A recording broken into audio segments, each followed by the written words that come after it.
We are lighting the candle, a world that works. And I'm Bill Correll. I'm here once again for my joyful weekly reunion with my buddyette and best palette online, Jan Jeremias. And so we were just sharing a little bit about, the access to kind of welcoming bliss into your life, or welcoming the the freedom of joy into your life. And I you know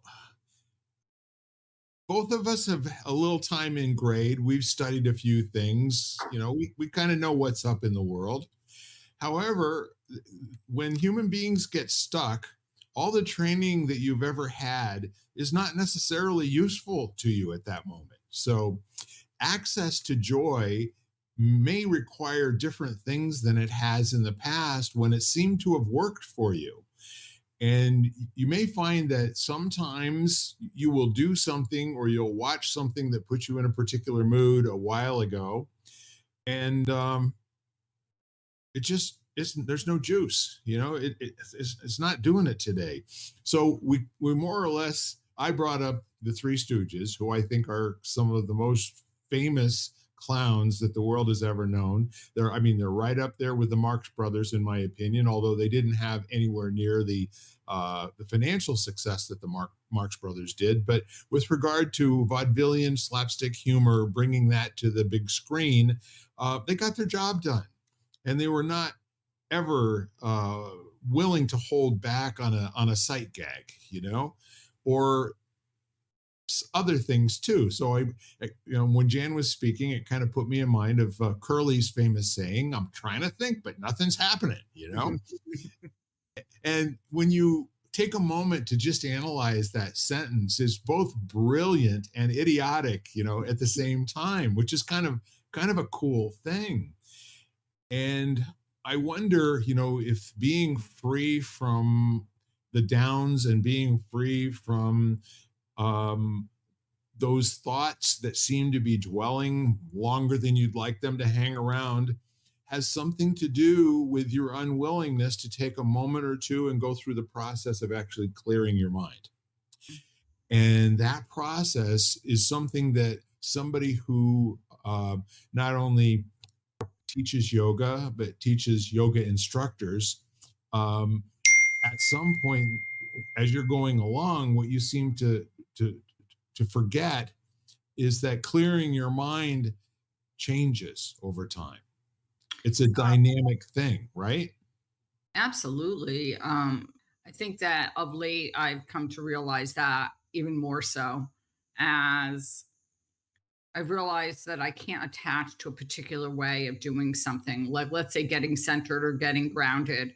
And I have to be willing to be a little bit flexible, which for my very kind of like controlling brain, like systematic brain sometimes is hard. But on the other hand, it's actually quite easy and because it helps me get in touch with where I am at that moment. But there are certain days, and not to say that it's like, I want to be clear here that it's not necessarily, do I know? Like sometimes I sit down and I'm like, okay, this isn't going to work today. And I don't know until I do it. And then all of a sudden my mind's distracted and I can't settle. And I'm like, okay, what else could I do to get myself a little bit more grounded today? And then because I don't know, my obviously would pay for me to ask that question beforehand, but sometimes I don't do that. And I go to sit down and I'm like, okay, this isn't happening today. I've got to do something different. And that different is um, maybe different every day, but not attaching to a particular way of doing it.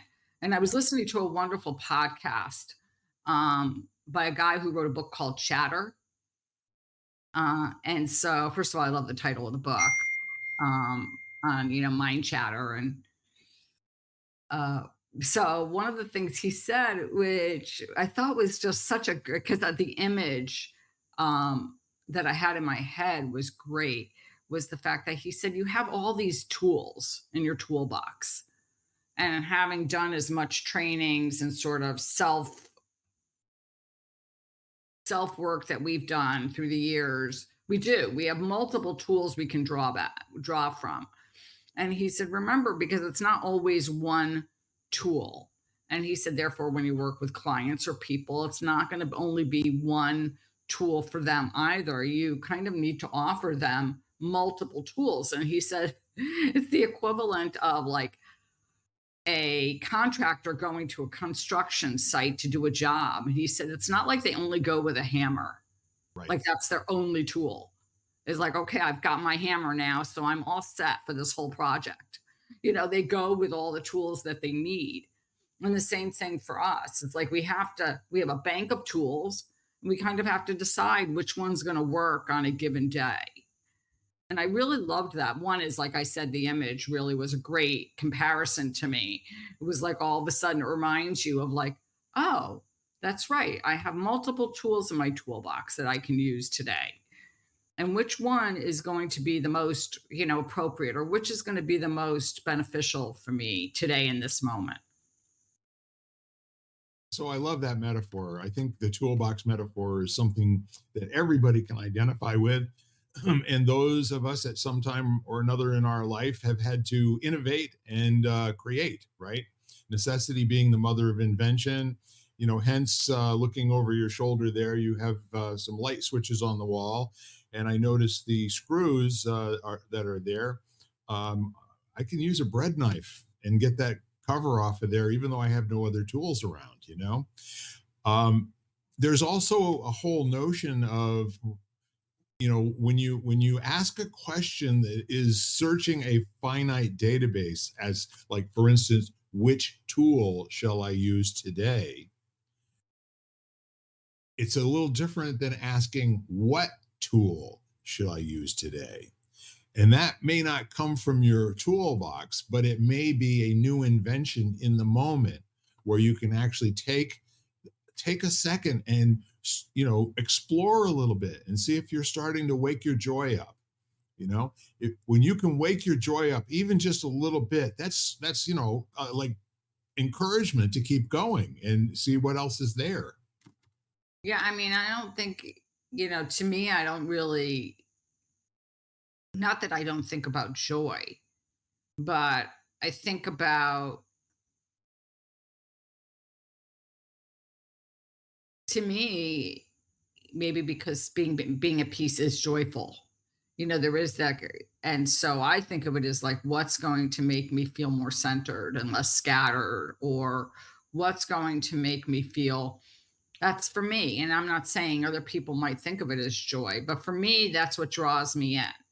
It's like, okay, what's going to make me feel centered and grounded, less anxious, less worried, uh, more positive. Um, because in that space to me is joy, in that, because when I'm in that space, I am joyful. I mean, if you like for comedy, like that's for you.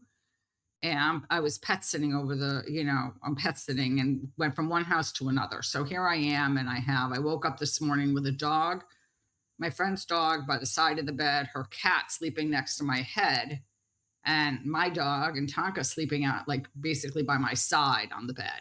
And I was surrounded by animals. And to Yeah. me, I was perfectly joyful. I was like, this is my happy place, like right here, right now, surrounded by all these animal creatures. Like, if you want to get me happy, show me a picture of a dog or a puppy, a kitten or a puppy, I'll go in. A baby is the same way, like a beautiful picture of a baby or something like that. It kind of reminds me of those carefree times. Yeah. And, when life was what I would call quote unquote simpler. Yeah, with your kind permission, I'm going to do a little bit of work with your languaging, okay? That Okay. might be useful to some of our folks out there. That we are all kind of taught that we have to work in the realm of change, also, like more, bigger, better, less, that sort of thing. A comparison of where I am right now, like I'd like to be less unhappy than I am at this particular moment. So why not just put that all to the side for a moment and play a game called transformation?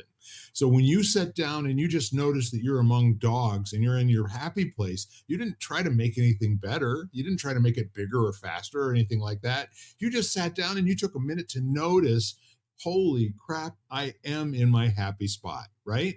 So that is a transformational state change that anyone can produce anytime, day or night, if they're willing to give up the Richard Simmons deal a meal cards.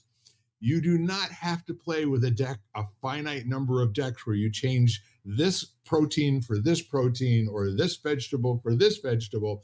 Yet we are taught that that's how the world works, that you try to make it hurt a little less, or you try to make, a little more income, or you try to make a little more love in your life, right? Don't play that game. You're always going to do less than you set out to do. You don't jump just high enough to not make it happen. Jump much further than you know it takes to make it happen, and be willing to just play full out for that moment to get your state changed so you can prove to yourself once again how powerful you and I are in the matter of our own self-interest and joy and that sort of a thing. So being grounded has a set of connotations that's extremely useful, because I hear that as an interpretation of the word that we like to use a lot, which is being mindful. That means to be in a space where you're kind of neutrally buoyant, and you're ready to interact with what's going on around you from a place of being settled, or a place of being able to clear your mind. Okay. So that would be how I would hear that. That might not be what you mean by being grounded. So I mean, that's, to me, being grounded is being centered, is the yep. word I use. It's coming from center, whether, and how I access that, for my students, my clients, myself, might be different every day. One, it might be a place where I try to get people to feel center in their body. And by feeling centered in the body, Yeah. they kind of feel centered. That centering kind of travels outward. So they feel it in their body and they get that association. And then all of a sudden they notice that they're more centered in their breath, or they're more centered in their brain and their thoughts. And then energetically, you tend to feel more centered because everything else is kind of has fallen in place. So therefore, you just overall then feel more centered or Yeah. grounded. And the reason I think I use the word grounded so much, because I'm very into that energy of the earth. So literally, if I want to feel more centered or grounded, then going barefoot or putting my feet on the ground is really helpful. It's like and I tell people that all the time when I'm sitting and guiding people. I'm like, if you can, take off your shoes and put your feet on the floor. Feel the ground, feel that center, Or the put your ground. feet on And Tonka for a minute. what? Or put your feet on Tonka for a minute. Or put your feet on Tonka for a minute, right? And so just that, and so I think that might be that access point might be different sometimes for me. And I'm not attached to one versus the other, but that's the verbiage I'm using, is that's why I'm using it, because I think we tend to come from a very outwardly, everything comes like where we don't really think about it, and we haven't really it's almost like we haven't asked ourselves to participate. We just do. It's not conscious in any way. It's purely by rote or system, and the fact that we know we have to do it, and so we do it. And and there's no that lack of mindfulness or awareness just doesn't happen. So is training ourselves to come from a place that's where you're like really participating. See, I love what you're saying, and part of the reason why I use so many different ways of explaining a concept is because it lands differently with different people based on their experiences, what training they've had, what they're interested in at present. So from somebody who is an electrician standpoint, being grounded means literally that your circuit is connected to the earth. That is where the negative charge, is going to dissipate, in a predictable way that's not going to cause a fire, right?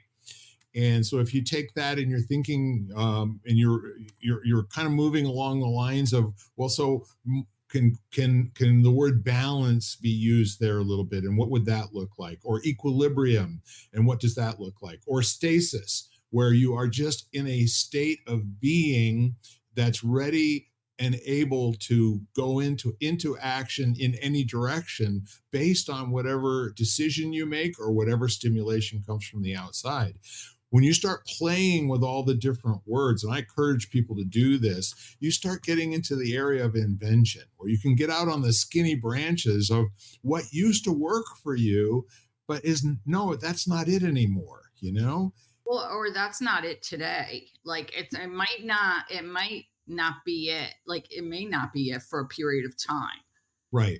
Yet all of a sudden one day you revisit it and all of a sudden it's back. And that's what helps you however you want to use. And I was laughing at your electrician. I was kind of smiling because in yoga, we always say, like, we use the term plug in, Yeah. literally plug in. And that could be anatomically plugging in the fact that you take your arm and you draw the arm bone back into the shoulder socket. So we call that plugging in, so you're working from your body versus working from the extremity in a Yes. physical sense. But energetically and emotionally, it's that access point where you actually plug in. It's like all of a sudden you plug in and you're like, oh, okay, now I'm fully lit up, like, or fully present. Yes. I'm going to move from that action. So when you use that electrician's, metaphor, I was like, oh yeah, plugging in. And so I could, when I used that with my student, actually my client, I had a client this morning and I literally talked about that with her. Um, Yes. drawing up that, thinking of letting as your feet are placed on the ground, actually drawing the energy up through the bottoms of your feet into that, into the point, the meridian that's down there that draws the energy up. And I said, think of your literally plugging in, that your feet are drawing up that power, that energy into and if you're really quiet, you can actually feel that energy, which is kind of amazing. Yes. It's like you sit there and you're like, okay, the first few times it happened, I was like, what's happening? What's really happening here? As I was very conscious of that, and then all of a sudden, I could feel like my hands start to pulsate or throb or get warm, or another part of my body, and I'm like, okay, this is this is kind of strange and creepy in a way, but it really does work. But Yes. that whole, and I think in a technological world, that idea of plugging in makes a lot of sense to people.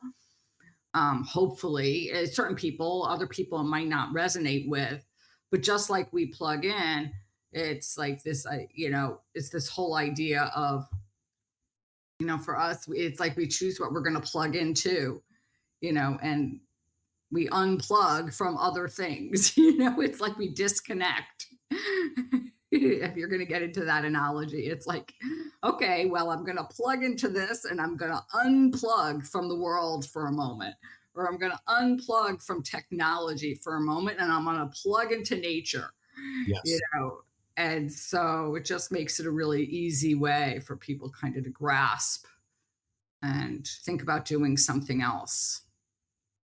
What I love about that is, again, there are just so many different ways of expressing something that starts getting you sneaky close to sharing an actual internal experience, the gal that I do my chair yoga with every day, her name is Anka, and it's a program that I subscribe to, and the person who is more or less narrating the poses and what we're doing and the experience of it. And it's, we're constantly being reminded that breathing in clean, new, pure energy, and then when you breathe out, you're actually allowing any negative energy in your body to go straight into the ground, you know? So you're not only drawing the energy in from around you and up through the ground, you now can also take whatever trauma is going on in your body. And I'll tell you, there are times I get goosebumps. You know, I can actually feel sensations in my skin. I'm feeling it right now because I'm recreating that moment for myself. And when I get goosebumps, I know I'm living the right kind of life that I'm intending when I get out of bed in the morning, as early as I get up most days. I don't get up so I can be bored. You know, I don't get up so I can really, like, think, oh, okay, so I'll make it through this day somehow. No, I want to have a life that's out on the edge with human beings and sharing, as who was it? Jennifer Lopez used to say, getting goosies, okay? Because goosies are good for your soul. And for no other reason than it just gives you a powerful feedback that you're alive, your life counts for something, and in this moment you really are feeling self-expressed and joy. Mm-hmm. Yeah. And I think what I love about the conversation is this whole kind our whole dialogue around or conversation around the fact that there are different ways. And like I said, coming from a place where, my father was an engineer and I was a scientist, like everything, and almost attaching to a protocol, where you're like, and I think that that's as human beings. And even when we work with clients, we tend to want to say, okay, and everybody would love to say, okay, this is the one thing that's going to fix you, or Yeah. this is the one thing that's going to help you. Um, or however, whatever, you can fill in the blank, this is the one thing that's going to heal you. And I always feel like I don't believe there's only one thing, No. like, ever. Yeah, and that's the way I've always looked at my health. I mean, I count on nutrition, I've done acupuncture, chiropractic, I've done energy, I've had energy medicine practitioners, I've had all these kind of different types of individuals, because I don't think there's only one solution for that occurs. I think there are multiple solutions for everybody, and you kind of have to figure out which ones you need and which ones help you and kind of thing. And I think this is the same. And so I love the idea of finding something that's going to work for you. And there's no right or wrong in this. It's not like oh, this is the way. And if you do it, if you don't do that, it's wrong. Because that's the way our brains are used to. And that's the way our society is used to labeling everything. This is Yes. the way you should go about this. And if you don't do it this way, it's wrong. And I'm like, nah, it's maybe just not for you, because you're unique and you come with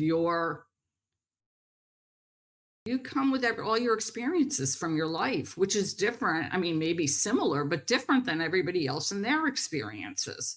Yeah. So, what's going to work for you? Yes, there are things that I share that I'm sure help people. But then and what I would call myself, let's say, as a guide, what I'm doing is yes, I've gotten to the point where I can, my students will sit there and say to me, how did you know that was what I needed today? And it's always uncanny, but it's so true. But then that's the training that you pass on to them, is the fact that they get to kind of experience that for themselves. And even on the days that they work with me, they still have the ability to access that when I'm not there. Right. Yes, they do hear my voice in their heads, from what I've been told. They'll say, I heard you, Jan. You were saying this, like, and it always makes me laugh. As my client will say to me, I was sitting in church and all of a sudden I heard your voice in my head, like, and it was like, okay. And I'll look there and say, was that a good thing or a bad thing? That you heard my voice. But it always makes me laugh. But, I don't, the goal is to empower people. And that's a really great word, is to empower people with a buffet of tools to sit there and get there for, they're going to choose they're going to get to the buffet and they're going to say, well, today I feel a little bit like I want I want the potatoes with rosemary, and I want this protein, and and that's what's going to fit me today. Yep. I love it. And there's a risk in describing to people that there is no formula or recipe is to start to give them a formula or a recipe for there is no formula or recipe. And the point is more along the lines of you can be somebody who is a practitioner and gets the manual out and reads all the steps to cause something to happen or to program something or to change something or to carve something or do some material change in the world, or you can be a Jedi. And the whole notion of being a Jedi, where you actually are in charge of moving things with nothing more than your mind, and the hardest thing in the universe to move is the 5.5 inches in between your earlobes.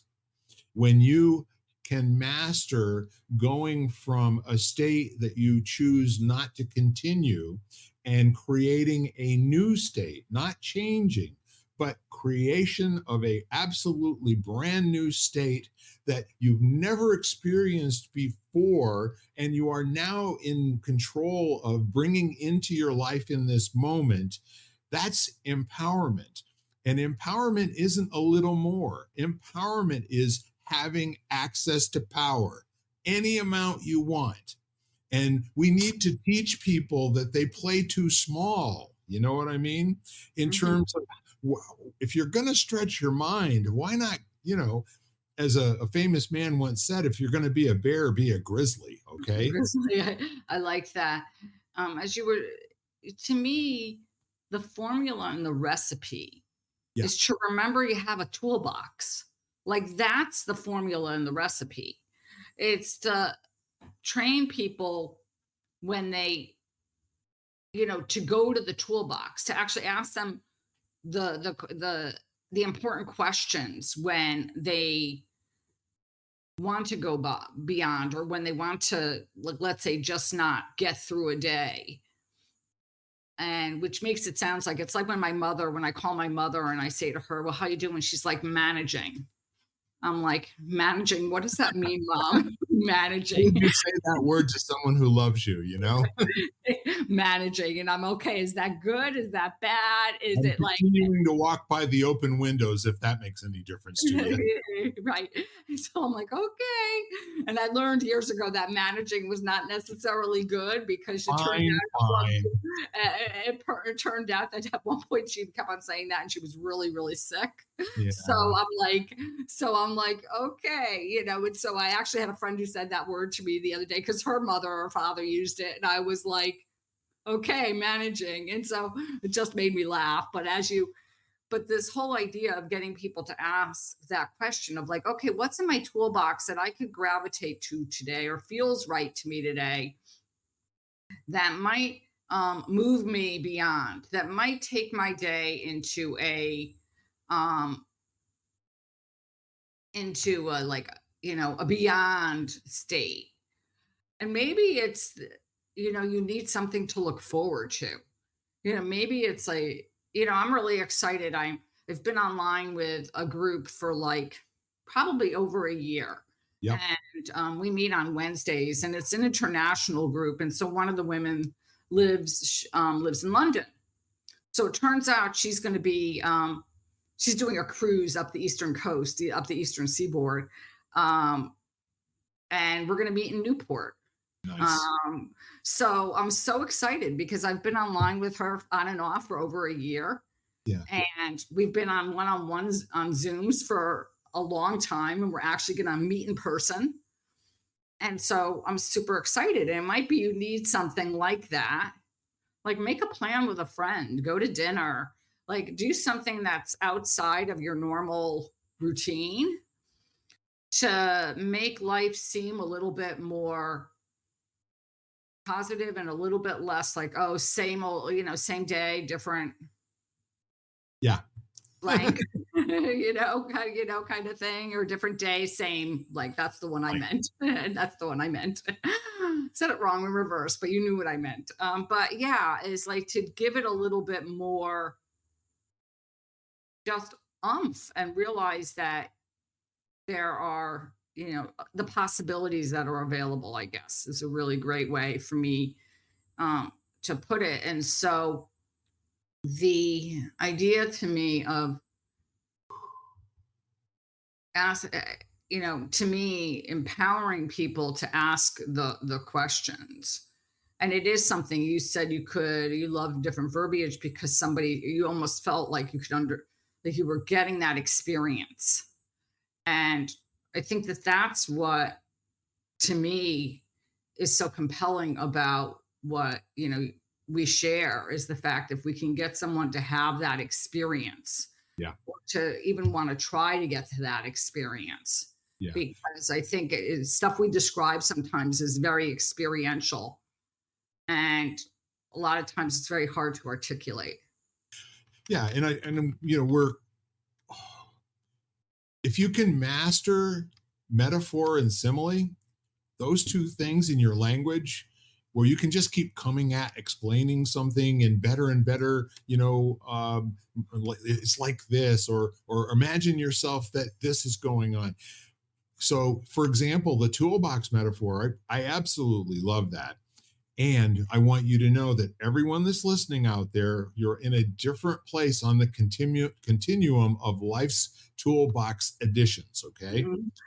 So never, ever be confined to the toolbox that you open up, because you can always immediately, if not sooner, put new tools in there. I want to invite you to take on, what if you had Merlin's toolbox? What if you just got this bag and you reach in there and whatever you needed in life came out automatically? Well, to Merlin or Mary Poppins would be another one I would think about.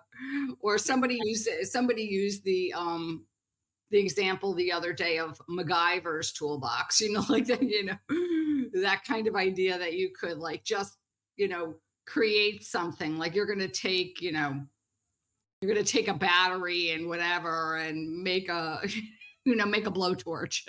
Yeah, or the Martha Stewart simile, which is, I'm going to take these empty beer cans and knit myself a new bedroom for my house. Right, exactly, exactly.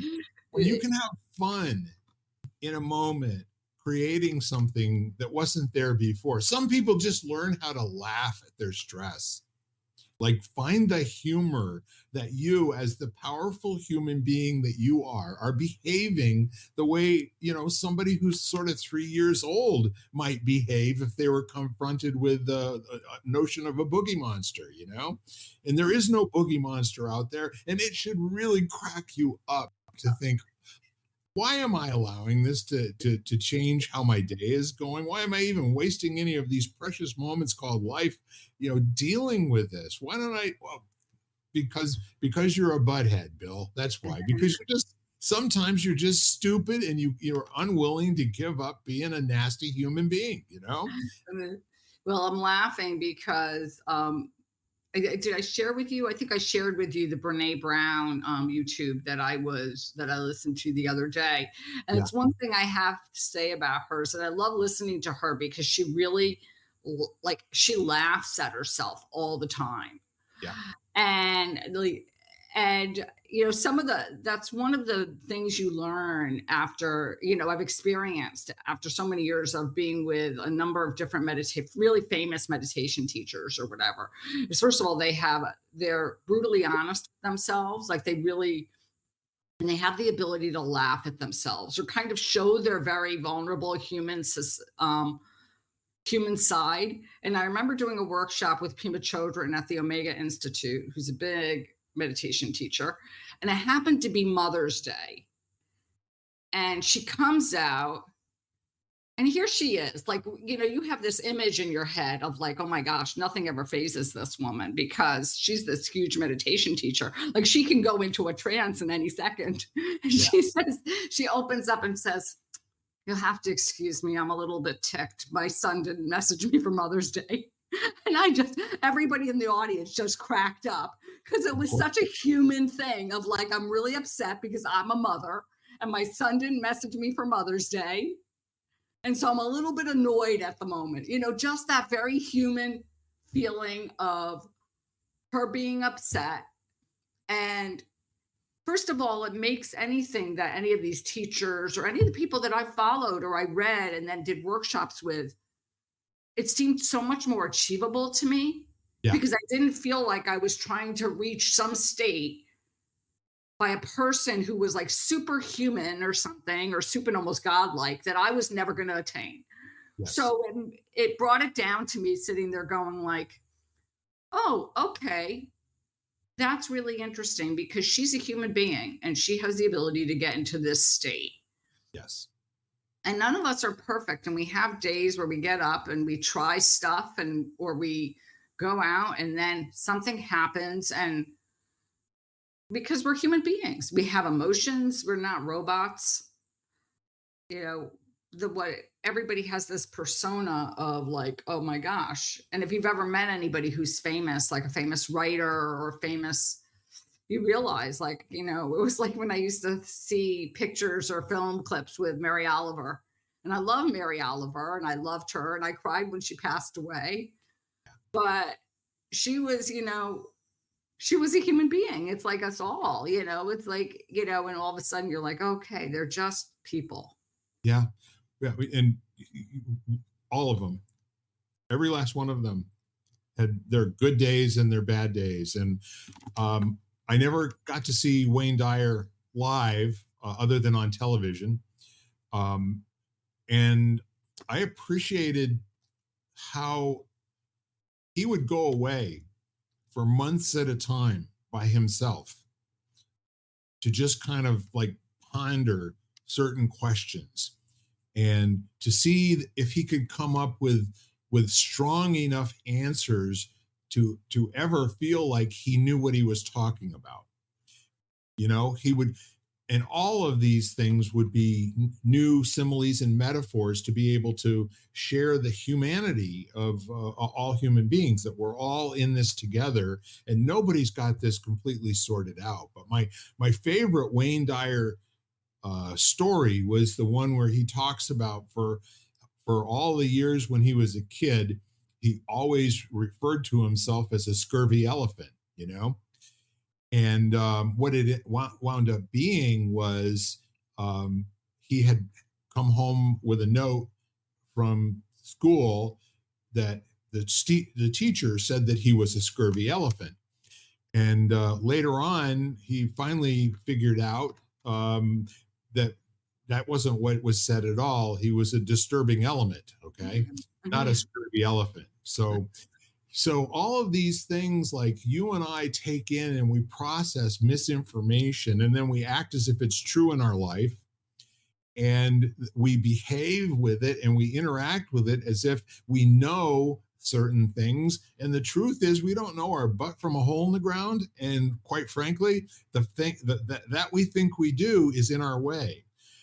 So when you're in a situation and you can find yourself the human moment to realize that what you've interacted with for years, it's just not so, it really isn't so. It never was so. It was something that your mind put in place, and then you found evidence for it over and over and over again. But now all of a sudden, you can transform because now you're willing to let it disappear as opposed to change it a little bit. Life's Well, not about change it a little bit. Life's about disappearing the things that will make you die before you're old, okay? well, as you're saying that, that to me are like all the false beliefs that all the stuff we've heard people tell us, we mishear, meaning like Wayne Dyer, like, whatever it was.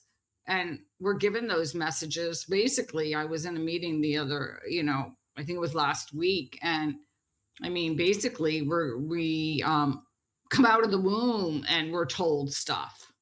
Right. And we're told stuff by other human beings who have or society, or and we take those things on. excuse me, Yep. and we own them. And then all of a sudden, one day, if you're blessed enough, you wake up and you're like, that makes no sense. Like, why did I believe that? Yeah. That doesn't like, that doesn't really make any sense at all. And then we start to question because we're like, oh, and you realize how much of your life was dependent on that, or you molded your life based on whatever that was. Yep. And you didn't do things, you did other things or whatever. And then all of a sudden one day, it's not like you wake up and the fact that they're not true. Um, I mean, for me, it wasn't like I felt regret in the fact that I didn't do certain things. I just kind of looked at it as for me, I'm thinking about one example. It was just this observation of like, oh, I based so many decisions I had made on the fact that basically I took whatever that was as fact.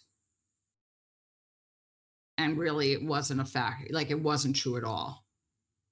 See, it's brilliant what you're talking about right now, but when you consider, um, they say somewhere around 80,000 thoughts a day. Who knows? Okay. Right. But it's a lot. And you keep the ones you keep, and you kind of like fall in love with some of them. Most of them are not your most inspired thinking, but they're thought distortions. They're not true, and they're not true. They're just a thought. And then people think it's them, that their mind is creating these thoughts. They're really not. You probably have gas and you don't realize it. But the point is, when you choose these thoughts, you're not doing it consciously. You're doing it subconsciously. And then they're going to keep recurring for you as long as you empower that thought moment and you don't give yourself the opportunity to question, is that something that's really serving me? Or can I kind of like just let that disappear? You know?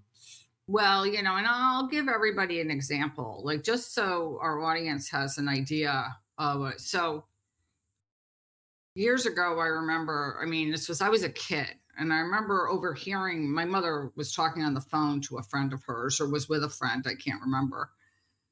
And I think my mother commented on what what I wanted to be when I grew up.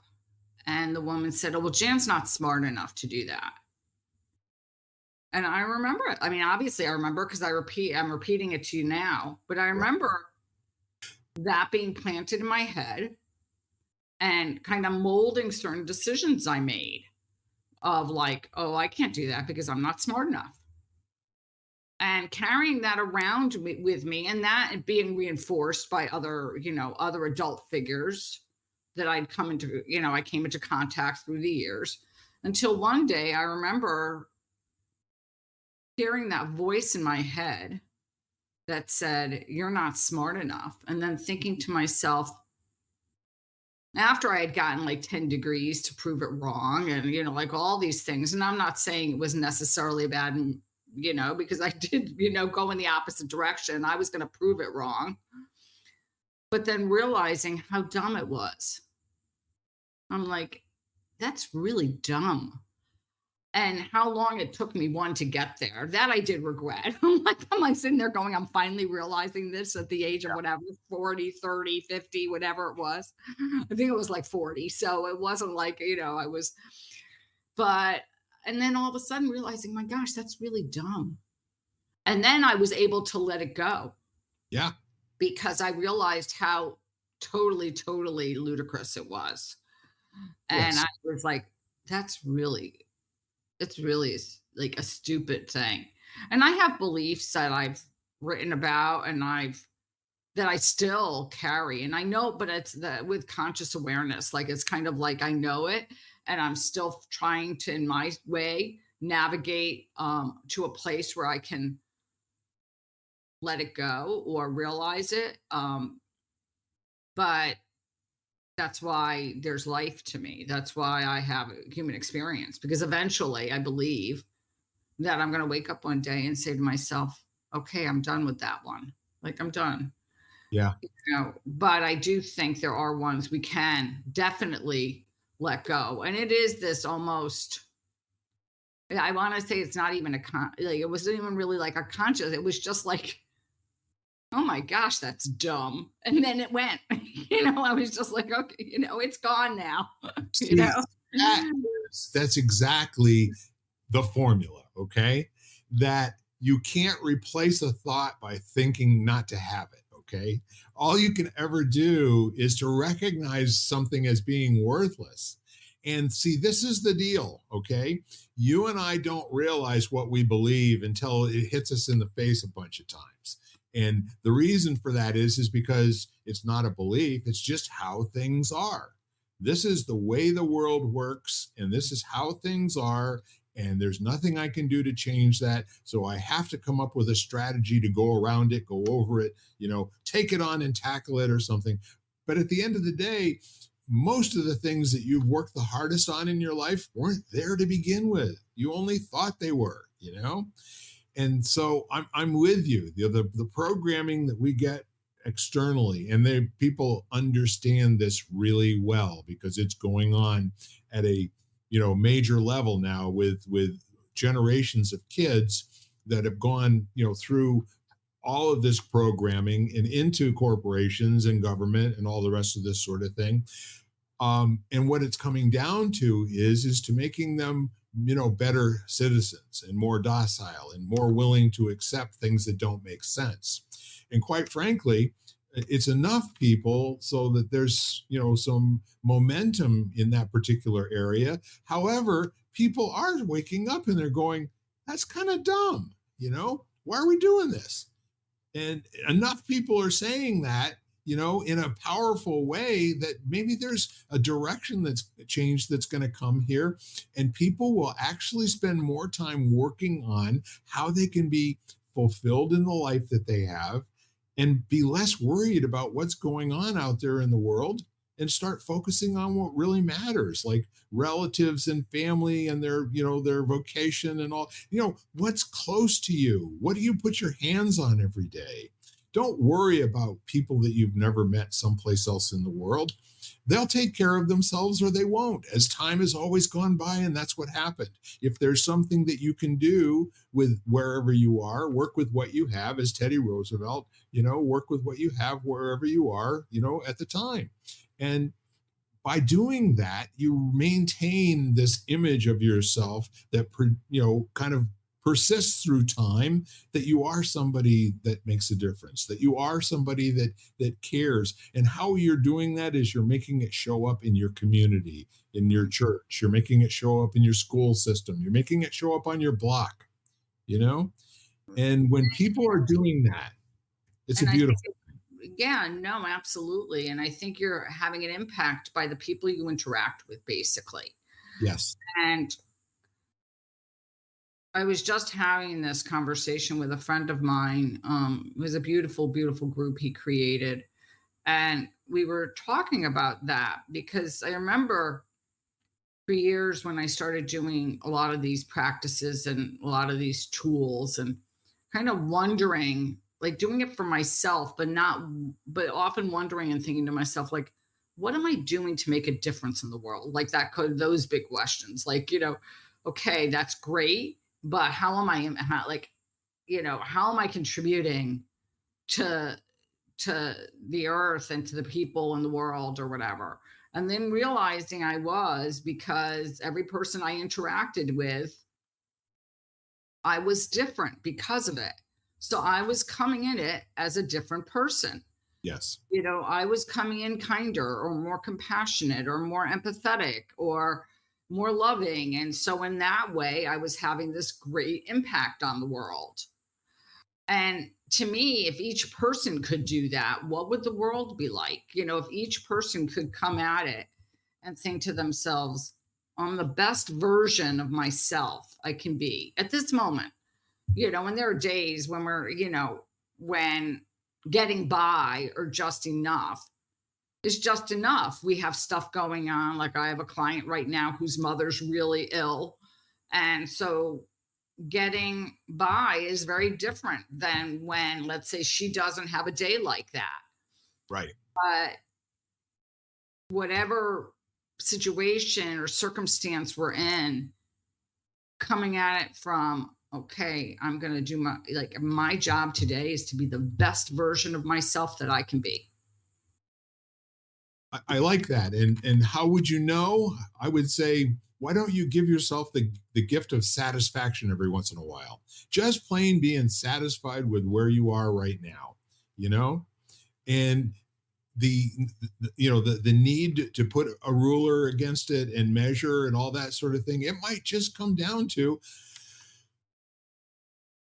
I'm really glad I'm alive today. It might just be that simple for a minute or two.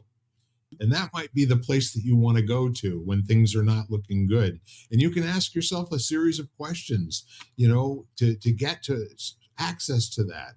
Or you can take your shoes off and walk in the dirt, or put your feet up on Tonka, or whatever it is. That's right. That's right. I mean, he's on the floor right now, so he makes a perfect ottoman at points. Absolutely. But I think you're absolutely right. And in a way, I love that word, Bill, because I think it's a word that can have like that word satisfaction. And I gave a workshop this weekend, and it was on abundance and recognizing the abundance that's already there, that Yeah. we already have, and focusing on that as opposed to all the things that are missing or we perceive are missing. Um, and really going at it from that to the abundance of wisdom that you have, that you've gained from the abundance of whatever you can fill it in the blank, and practicing it from um that kind of realm. And it was really interesting because the image that came to us for this workshop for all the graphics was a pearl and like a shell. And so I read up about pearls, which I didn't really know that much about pearls, and the formation of pearls. And it was it was beautiful because it's actually an irritant. It's first of all the only gem that's created within a life form, which I didn't know, another living Yeah. thing. And then it's an irritant that actually cause a grain of sand inside or some sort of irritant that layers of, you know, argonite and things surround itself, and that creates a pearl. And I thought, love that image. And so when I think of abundance or the whole idea of, you could use the word satisfaction or contentment, is another good word, is this idea of like, can I just be happy with where I am at the moment? In spite of whatever it is, because your destiny as a happy human being rests with no one else's responsibility but your own. And I really love my favorite definition of wisdom. I don't know if you've heard this before. I may have even said it, but you know, master, what is wisdom? Well, wisdom is good judgment. Okay. And master, where does good judgment come from? Experience, my friend. And master, where does experience come from? Bad judgment. So when it all comes down to it, if we can quickly unhook from something and just say that didn't work, now what? you know and that, I mean, this is just like the lowest binary programming that you can operate at. If you can train yourself to be awake enough to do so, that's like, okay, am I wasting good time after bad, fretting over something that didn't work right now, trying to figure out in my mind what I could have done differently or how I might, the moment for that has passed. It's gone. Your past is just your past. It's not a life sentence. Give it up, let it go. Yeah, I mean, I think that the beneficial thing to me of the past is that if it becomes a part of your story and you can share that story with others to inspire them, then the past is wonderful because you're using it to demonstrate something or to maybe not prove in a bad way, but to show other people possibility or, the ability to overcome a challenge. Yes. And that way, I think those past experiences or stories, you might are really hugely impactful because I Right. think as human beings, we better understand something based on a story. I think if we hear a story around something, all of a sudden we're like, oh, we can relate to it. And it's Agreed. not as abstract. So, in that way, the past, I think, is really useful because you Complete. hear other people's experiences or stories and you're like, wow, like if they could do, whatever, whatever, then, and, it's really interesting because I'm on the phone, a lot with a close friend of mine, and her son's story or experience, life experience, is really inspiring to me. And I believe that, he's been very ill on and off. He's in his 20s since he was an infant, like very ill. So as I find him inspiring, I feel like he has to have this greater purpose of being here because otherwise he would have surrendered to his illnesses long ago. And yet he can't find peace within the story yet. And he's somewhat young, but he's in a way kind of, I don't want to say floundering, but he's looking for his way. And he hasn't and he is young, but, when I was talking to her the other day and I said something about how I find him inspiring and that I know that he has this greater purpose. And she said to me, I wish he felt like that, but he can't see it yet. Right. And part of me, and it's not like you can do it for the person, like that's something you can't do for someone else. Part of me wants to like shake him and go, don't you realize I know you have a greater purpose? Like I just know it because you're here, and otherwise you would not be. But that's something that somebody has to find for themselves. Well, see, that's cliches. I love them. They're you can buy them by the gross, but the two best days in a person's life are the day they're born and the day they find out why. And having a why doesn't mean that you've settled in on a sentence that works for you your entire life, but it's more like you've decided that you're going to wrestle with, you know, what's next and what's next and what's next and what's next until you've gotten to the place where you've completely I'm he- finished what you need to finish. yes, I'm here. I just have to plug in. So Oh, well, we're at a point where it's time to wrap anyway, my friend. okay, I was just moving to where the plug was because I was like, I didn't take the plug in with me. And my computer now is at 4%. Eric, you can cut that out. So Or leave it in because life happens. Life is what happens while you're busy making other plans. that's right. But no, I agree. And that purpose can can definitely change. Um, I think as we evolve and we become more, we have different life experiences. All of a sudden, where we, all of a sudden the GPS repeat like adjusts itself and says, okay, this is now this is now the direction you need to go in. Yeah. Well, I'll tell you what. One of the fun things about doing what I do when I'm working with people in coaching is it's a simple process. Somebody says, how can I be successful, in my life? And my answer is don't stay stuck. That'll be $10,000, please. Mhm. The keys to the kingdom is to make what seems complex in your life as simple as possible.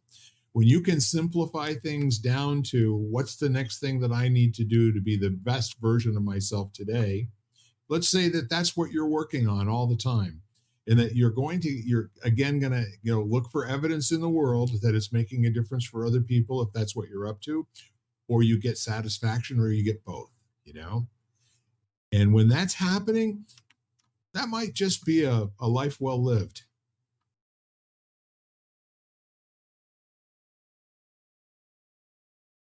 Any summary thoughts, my friend?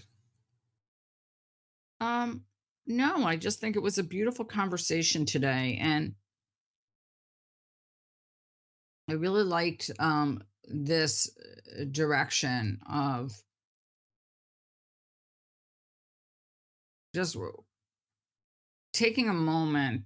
Um, Years ago, I remember I always say I get inspired in Trader Joe's. So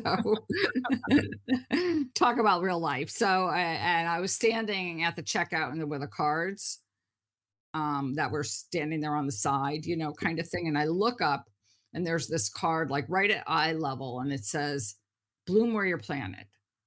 And I remember sitting there going, "Oh," all of a sudden it was like, "Oh," as opposed to dwelling on, what I wanted or where I thought I should be or where I wasn't.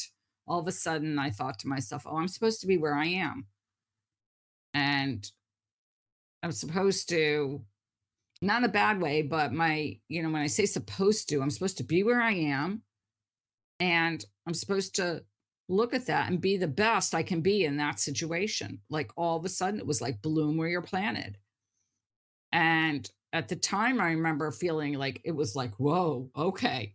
It was just like, it was like a message that was like kind of all of a sudden, I got this electrical shock kind of thing of like, and that's what I would say to everybody: bloom where you're planted. Yeah. Yep. And it might turn out that you deserve a round of applause And you for probably do. And whatever it was you got through today. that's right. Absolutely. Well, thank you again. And Jan, thank you for your terrific energy. You feed me up a healthy dose of energy every single week, and I love you for it. I appreciate it so much. And all you folks at home, I'm going to go back to inviting you to ring up somebody who you care about, send them a text or an email or something, and just let them know that your life is better because they're in the world, and that if they ever need you, you're only a phone call away. So we are lighting the candle, a world that works. And thank you all for coming. Thanks, everybody. Have a great week. You've been listening to Lighting the Candle, a World That Works, part of the Exvadio Podcast Network. You can catch every episode as well as the rest of the network at exvadio.com, the Apple Podcasts app, Google Podcasts, Spotify, iHeartRadio, Audible, Amazon Music, and wherever you find podcasts.